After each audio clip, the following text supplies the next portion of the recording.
Bonjour, j'avais hâte de faire cette vidéo parce que j'avais hâte de parler de Kafka, qui est un des auteurs que j'ai commencé à lire récemment et que je trouve particulièrement intéressant. Kafka est né en Tchéquie en 1883 et est mort en Autriche en 1924. Il était connu pour être écrivain et il avait un monde assez particulier autour de lui. Il mélangeait humour noir, il mélangeait sarcasme, il mélangeait tragédie, il mélangeait drame, tout ça. Voilà, tout ça mélangé, ça fait Kafka.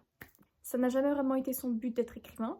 Au contraire, il préférait être anonyme. Il est devenu écrivain parce que son ami a divulgué ses œuvres, que lui ne voulait pas qu'il divulgue et qui lui a fait promettre de ne pas divulguer. Il se sentait seul, il se sentait pas compris, il se sentait à l'écart des autres mentalement et émotionnellement. Donc il s'est mis à l'écriture parce que c'est son échappatoire et parce que c'était le seul, on va dire, qui le comprenait. Il a bien fait comprendre, et c'est aussi vicieux. L'écriture a aussi un vice, il faut vraiment plonger au fond de soi, au fond de son âme. Et ça, c'était compliqué à faire, surtout pour lui qui avait beaucoup de zones d'ombre. Donc pour lui, l'écriture, c'était une souffrance et un soulagement à la fois. François Mauriac, qui était un auteur, un écrivain français du même siècle, il a dit « J'aime profondément Kafka, mais ses livres, je les ai lus une fois, mais plutôt crever que d'y rentrer à nouveau. » Donc Kafka, c'était un peu le type de personne qui questionnait tout, qui se posait des questions sur tout. La nature humaine, la nature de ce monde-là, pourquoi, comment ça se fait?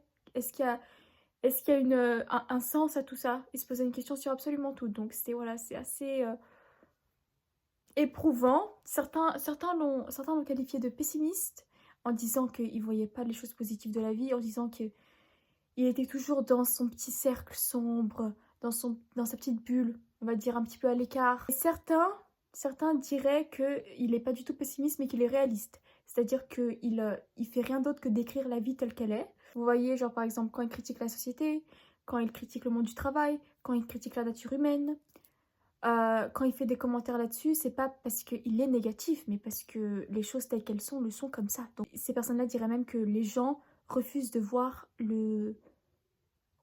la vérité.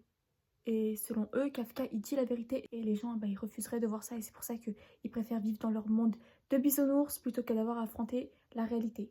D'ailleurs, il y a un mot pour représenter tout ce monde-là. Ça s'appelle le monde kafkaïen. Le monde kafkaïen, en gros, c'est le monde de Kafka. C'est le monde un petit peu euh, où c'est un petit peu sombre, où c'est cauchemardesque et où il y a un petit peu d'humour noir glissé.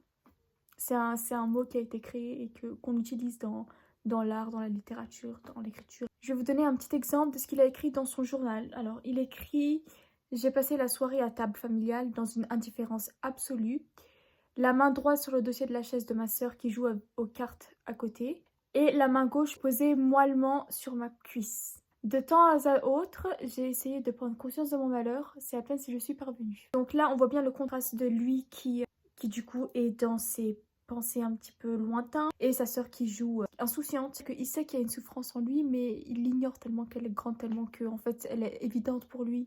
Donc un petit peu de l'histoire de Kafka. Donc Kafka, il a toujours manqué de confiance en lui. Il a toujours senti un sentiment d'échec sur lui, même si il réussissait bien à l'école. Tout ça, il a toujours senti qu'il y avait quelque chose qui allait pas avec lui. Il se sentait aussi beaucoup coincé parce que ses parents, sa famille était totalement fermée à tout ce qui était artistique.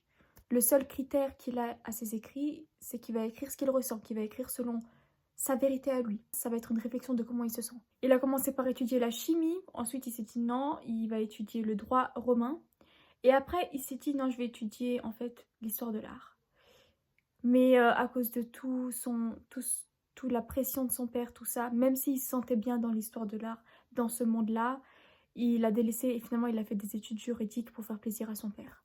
Durant toute sa scolarité, il a passé beaucoup de temps à écrire et à lire. Il a lu par exemple Nietzsche, d'ailleurs j'ai une vidéo sur lui, il a lu Flaubert, il a lu beaucoup d'écrivains comme ça un petit peu, voilà, qui sont un petit peu dans la philosophie aussi. D'un autre côté, il a enfin obtenu son diplôme dans les études juridiques. Il s'est trouvé un travail. Il a travaillé 9 mois et après, il a laissé tomber. Il s'est dit qu'il était trop fragile, trop sensible pour ce monde-là, pour le monde bureautique, à avoir des bénéfices, avoir ci, avoir ça. Vous voyez, un peu dans les profits, tout ça. Lui, il s'est senti trop submergé et il a laissé tomber. Ça le faisait beaucoup souffrir. Il voyait que personne ne le comprenait, il voyait que personne ne se posait les questions que lui se posait. Tout ça, ça l'a conduit à avoir beaucoup d'insomnie, beaucoup de désespoir, beaucoup de douleur. Il a même écrit à son amoureuse qu'il avait à l'époque: Prends-moi, moi qui ne suis qu'un entrelacement de folie et de douleur. Donc c'est comme ça qu'il se voyait. Et du coup c'est triste parce qu'il meurt de la tuberculose à 40 ans. Dans la Métamorphose, Kafka met en avant un homme qui du jour au lendemain se transforme en bête. Et il est passé d'une bonne activité professionnelle, voilà, où il a beaucoup de succès, où il en fait profiter à sa famille, tout ça, à une bête qui aime grimper sur les murs et qui a besoin qu'on lui donne de nourriture pas très frais parce que son corps de bête ne lui permet pas de manger ça. Selon certaines analyses littéraires, ce récit-là, il met en avant le fait que Kafka, il refuse de vivre une vie dénuée de sens en fait. Il refuse de vivre une vie où le but de ta vie, c'est de faire plaisir à ton patron pour pouvoir, on va dire, vivre décemment. Selon certaines analyses, il met aussi beaucoup en avant le terme de prison et c'est une métaphore. Du coup, là, il utilise la bête qui est emprisonnée, qui est dépendant des autres, qui a besoin qu'on lui donne à manger. Voilà, tout ça. Mais c'est pour dire qu'en fait, nous les êtres humains, on a une prison, chacun a une prison. On a tous des attentes sur nous. Si on est pauvre, on est coincé dans notre pauvreté, on est en prison par rapport à la société, on est maltraité. Si on est riche, il faut qu'on fasse tout pour être à la hauteur, pour ne pas décevoir. Si on est en groupe, il y a des risques que on se sent pas bien intégré. Et même si on l'est, on sera jamais vraiment avec les 5-6 personnes comme on est vraiment avec nous-mêmes tout seul. Donc on est emprisonné dans un rôle. Si on est seul, on sera emprisonné dans notre solitude. Vous voyez, selon Kafka, il y a pas de solution en fait. Voilà, c'est déjà la fin de la vidéo, alors je vais faire une petite conclusion. Moi, si je donne mon avis, je trouve qu'on retrouve beaucoup Kafka dans le monde d'aujourd'hui, surtout avec les réseaux sociaux, tout ça. On retrouve beaucoup, par exemple, le fait que les gens, ils commencent à avoir un awakening, vous voyez, ils commencent à prendre conscience du fait que voilà, on vit dans la Matrix, du fait que travailler 40 heures par semaine pour profiter un peu de notre retraite dans 50 ans, c'est pas vraiment la vie idéale.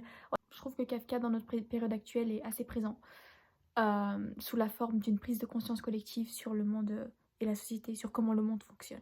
Ma conclusion, c'est que j'aime bien Kafka, mais des fois, j'aime bien aussi lâcher prise et je dis que c'est pas tout noir. Et voilà, du coup, c'est la conclusion que moi j'ai. Vous, qu'est-ce que vous en pensez de Kafka? En tout cas, merci d'avoir regardé la vidéo et à une prochaine.